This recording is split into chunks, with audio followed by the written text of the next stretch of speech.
Hello and welcome to the Busy Bays podcast, where we provide valuable insight and advice on the marketing and other business type questions that auto repair shops encounter as they work towards achieving their goals.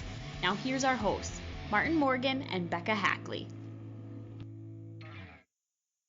This is the Busy Bays podcast, a podcast that's all about being the ultimate marketing and business resource for auto repair shop owners.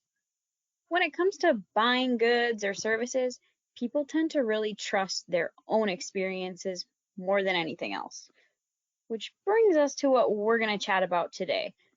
How can your shop become one of the best that is trusted and recommended? So when somebody has not had their own experience with a business, there's often one sure way to earn instant credibility: a strong referral from a family or a friend. But the question is, what do you do when you don't have a strong referral to rely on when you're looking for an auto repair shop, Martin?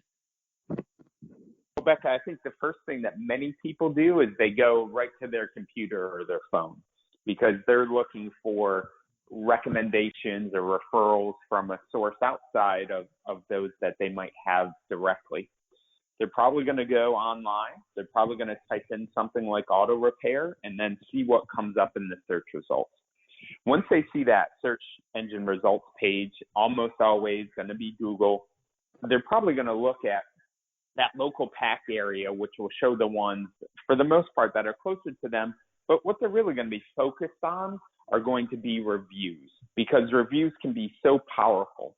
And they're trying to get just some information so they can develop a group of potential shops that they might go to.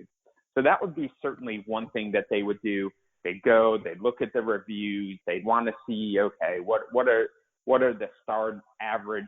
What does the star average look like? Who's got more stars on average than others?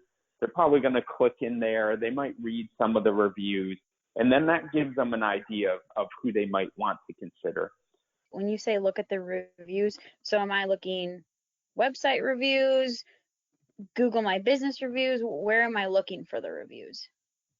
It would be right on Google My Business, but it's not going to be the specific profile where they would see it. It's probably going to be in that map that shows up, and it's going to be 3 or 4 shops that are going to be featured there, or providers, depending on what you're looking at. But since we're talking about auto repair, we'll say shops. And it's going to be right in there, right in that map area, also known as the local pack. They may perhaps click into the map area, and then they're going to get a bigger list of 10 or more shops, depending on how Google feels that day as far as how many shops they're going to show them in there. So that would be where they would see reviews specifically, most often anyway. But another place or a couple of other places that they might go would be something like Facebook, where they could post and say, hey, I'm looking for a really good auto repair shop for X. Or they may just say, I'm looking for a great auto repair shop. Does anybody have any good recommendations? Or they may use Nextdoor, which is growing in popularity, where they would go on there and type the same thing out and get some recommendations from neighbors, which is another way to get kind of that referral that's not necessarily direct. I know on our Nextdoor neighborhood group, which really spreads out across a pretty wide area, there it seems like on at least a weekly basis, somebody's in there asking for something related to auto repair. And I think the important thing to note is all of these things, they at least get you in the consideration set. And most people are probably going to say, okay, well, I want to narrow this down maybe to two to 3 options. But you need to do more to really get chosen. And obviously the Nextdoor app is perfect for if you're new to the neighborhood. That's a good place to start. Yeah, it's a great way to know, especially whether you're new or maybe it's just something you've never looked for before. Maybe you haven't had to. Right.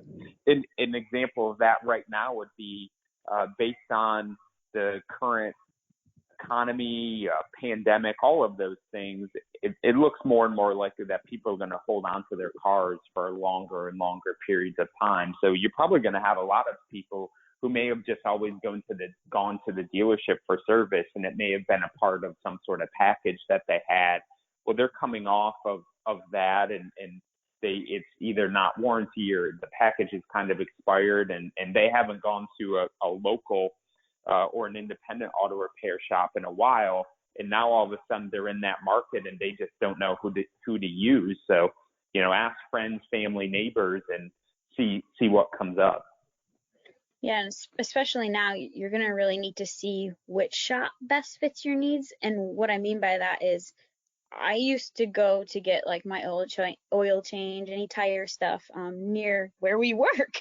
But now, like being home, I even have the opportunity to be more local and kind of stay around my house because I don't have the reason to drive further. Those are questions that you need to think about. How far away from your work or your house, or other important things which we're not able to necessarily go in waiting rooms majority around the country as far as I know, but think about that. Like, do they have a nice waiting room? Do you need Wi-Fi while you wait in your appointment? Or how about, does the shop offer coupons or specials? Like, those are things that I think about for sure when I'm looking. Absolutely. And I think your point is a great one, Becca. We talked about reviews, referrals, all those things. That's kind of the first phase of, let's say, research into where they're going to go. And by research, obviously, we don't mean like a big, long research project, but let's just say a consumer's decision. First phase, okay, get that grouping of shops that I want to consider. And then that next phase really is, is this shop a good fit for me? Is it a good fit for me because I need transmission? Do they offer transmission repair? Is it a good fit for me because it's close to my house, which is always going to be important? Is it a good fit for me because I have this specific type of car and I want to make sure that they specialize in that type of car? So there's these second level questions really take it beyond, is this a good shop? Has it been recommended by a bunch of people? To a more, okay, now is it a good shop for my specific needs? Of course, to answer those questions, they have to be available to find online. So what is the best way to answer those questions and like portray the shop's process and kind of what your team looks like? Exactly. That is a really good question, because as people are looking for these answers, oftentimes what they do and what we would say is the best place to include all this information is you want that right there on your website. So there's a certain amount of information you can put in different places, but your website is really right there to be your significant, if you think about it like an advertisement or at least a representation of your shop online, and you own all of the pieces of that. You control those pieces, and you want to make sure that you put it out in a way that's going to answer people's questions. Because most often what happens is once people have that consideration set of potential shops that they're going to go to, their next step is they're going to look at each one of those shops' website. And in part, I don't know if people ever necessarily did this, but it's not really a place where somebody's just going to pop into the shop to take a look at and or introduce themselves before and say, hey, I'm considering coming here. Some people may do that, but to your point, especially now in the middle of a pandemic, maybe it's certainly not as likely. But they can do a lot of that just virtually by going to the website. So when you think about that, you're going to want to make sure that right there on your homepage, or at least easily accessible, you consider what I've been saying for a few years now. It's 7 seconds or less. So people get to the homepage and they're going to give you about 7 seconds to answer their questions. Probably now it might be 6, it might be 5, but I think I started with 8 and I knocked it down to 7. And it's probably about that now or less. But yeah, our attention spans get shorter and shorter, and they want to see it fast. So they're going to want to see the answers to the questions like you mentioned right there. So is it going to serve their specific needs? Do you do that type of auto repair? Do you work on these specific cars? Do you do auto repair? How much can they feel like they can trust you as a shop to the extent that you can put that right there? And you want to represent your expertise. So whatever those things are that represent your expertise well, whether you specialize in certain types of vehicles or whether you would specialize in certain types of services, whether you specialize in serving your area right there. Maybe you are the specific or, the consistent winner of things like best place to take a car. Most communities have those best of types of things. All of those things that you think of can help you build almost like instant credibility. What is that social proof that you have that shows somebody, oh, I can trust this shop because whatever that might be, because everybody else in the area trusts this shop, because they've won these awards, because they have these, all their technicians are certified, or because they specialize in transmission repair. You want to focus on all those things that are going to help that customer or potential customer answer their questions. And then you want to also use images, especially where you can represent those things with an image, because a picture is worth 1,000 words. Oftentimes we can process those images in our head before we even think about it. Somebody sees that and immediately it represents trust and credibility in their mind. And really what people are looking for is they're looking for auto repair shops. It's similar to any of us if we're looking maybe for a doctor. Maybe we're looking for a specialty doctor. And I know when you're in the shop every day, you're not really thinking about it necessarily this way, or you're so used to working on cars or fixing cars, you don't think about it this way because it doesn't seem as much of a big deal to you. But people in their minds are thinking, oh my gosh, this is a humongous deal. If I make the wrong decision here, I'm going to be out hundreds or thousands of dollars, or somebody's going to look to take advantage of me. All those things that a consumer is thinking in their mind, you want to alleviate those concerns. You want to make them feel like they can trust your shop and that you are trustworthy and that you are credible. And all of these things can help you do that. There are a lot of competing forces too. So as a consumer, when I'm looking online, there can be, anywhere from 3 to 12 different shops, for example, that I'm seeing come up. And whichever one I click on, I mean, it's pure judgment, honestly. If I don't really know a whole lot about it, if I didn't take a look at the reviews yet, I'm looking at their website, and I'll be honest, if it's not very well put together, I'm moving on, and that might just be a personal opinion, so I'll say that. But when I'm online, I'm looking for something that looks professional, that builds that credibility, that they have it available with what kind of services they provide, and what does that mean? Like, okay, you do this, but what does that look like? Like, as a consumer, let me learn a little bit more about what you're going to be doing to my car, so that when I give you my credit card to pay for it, I kind of know what's going on. That is absolutely correct. You go through that process in your mind. You're consistently evaluating it, and the way you represented it is perfect, Becca, because you are not alone. Many, if not all, consumers do the same exact thing.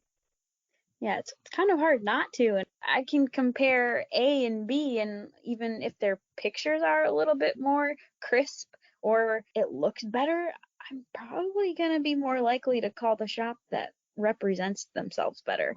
Absolutely right. It goes a little bit hand in hand with not only the website, but your team. So if you have these great people that work at your shop, show them off. I mean, hey, if you're proud of your team, like let's put an about us or a meet the team page. This is an opportunity to build the trust and build up the credibility as well.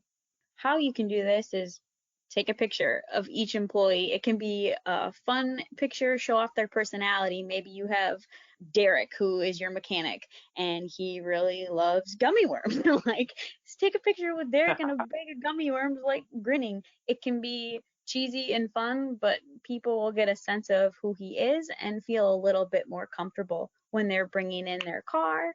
And not only with the picture, like Martin said, it's worth 1,000 words. It totally is.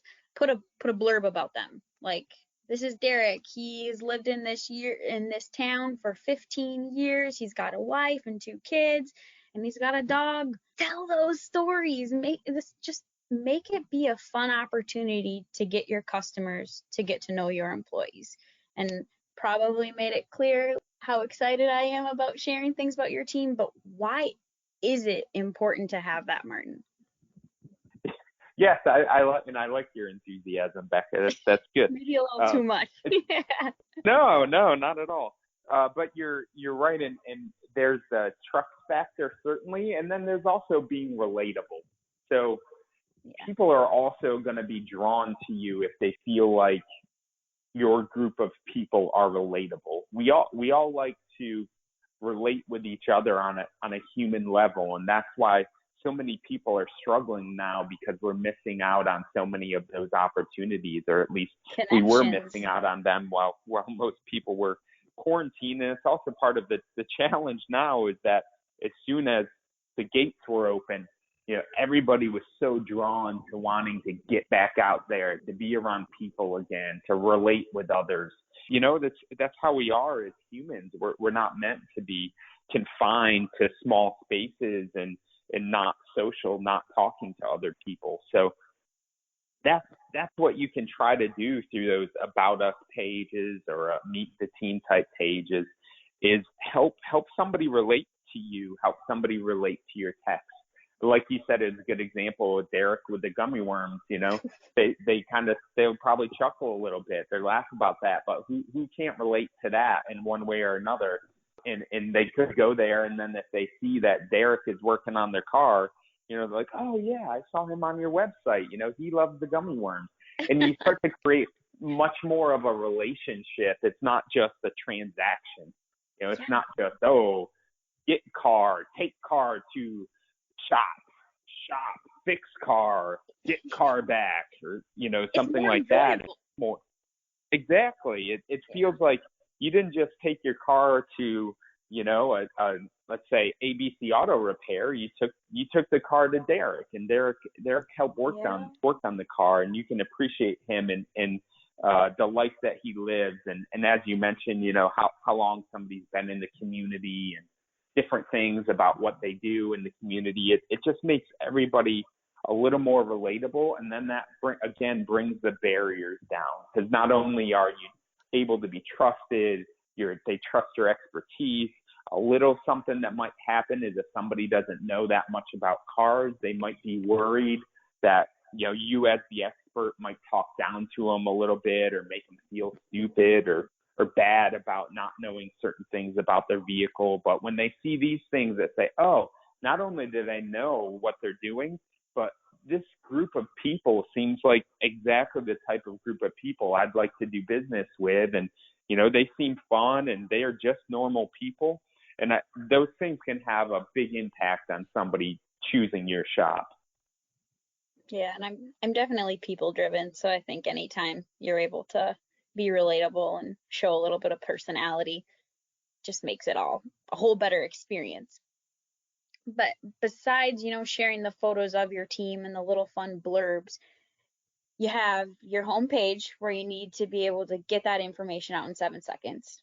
You have your team page, but you also need to have some more space on your website to share what does your shop focus on, because this will go hand in hand with matching with your customers' needs. Yeah, I think you talked about it a little bit when you were talking about the individuals, but I do think that you want to tell the story of your shop. Every shop and everybody that I've talked to in shops, they always have just a cool story of what happened with the shop. Oftentimes it's a family type story. Yeah, Maybe generational. generations. Yeah, generations have owned the shop. Tell that story from where it began and what happened and what generations were involved. Or maybe it's somebody who their dream has always been to open a shop. They were a tech at a shop previously. They've had an opportunity. Well, tell that story again. It helps you be relatable. It helps people buy into the story of your shop, whatever that story is. That people want to be a part of that, because you think about what are some of the things that we all love. It's that awesome story of the family or the people who have done something and really work to build something up, or any of those things where you can just tell, this is kind of the essence of our shop, or this is what we believe in, or any Mhm. of those things. How did we pull all these people together? Just use that to tell the story. It's another way for people to connect with you and to want to be a part of that story in the future. Yes, I mean, the big thing here is differentiate yourself. Like everyone has a story, and whether it's how you got started or maybe you had a whole nother career before you had the shop. I mean, people like to know those things. And Yeah, it that's it another good example, Becca, for yeah, sure. just to have it, to read about it, to acknowledge it, and then you're not just the building with cars that come in, you're actually a business and created by a welcoming group of people, a fun team. Yeah, the other piece of this too is, if everybody looks the same, then people are going to make a decision probably based on something like price, right? Yeah, So you don't want your potential customers to just make a decision on price. But oftentimes, if we make it hard for people to differentiate or to know what we're all about or to understand those things, then we're just subjecting ourselves to a decision based on price. But if we do these things well and we create a story and we show that we're able to be trusted and here's why, and we are relatable, then we then enable the potential customer to make a much better decision based on things like trust and credibility and relatability and building relationships, which is so important.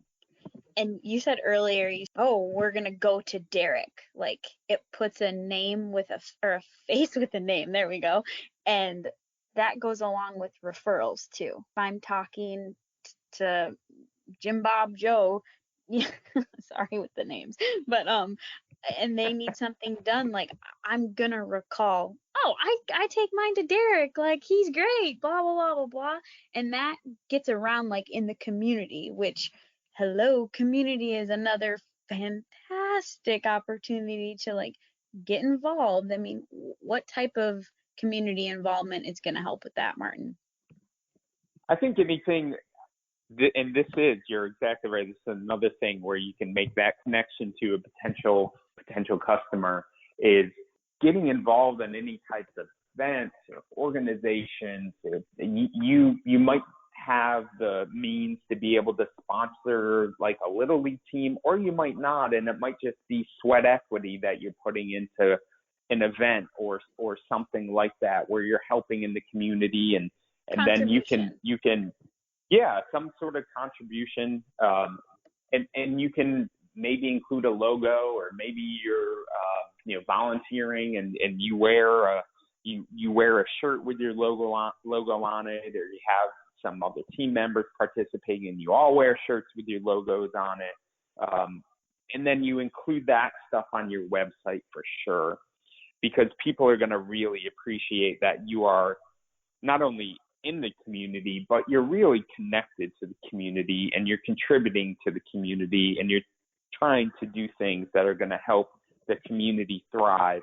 And people love that for good reason.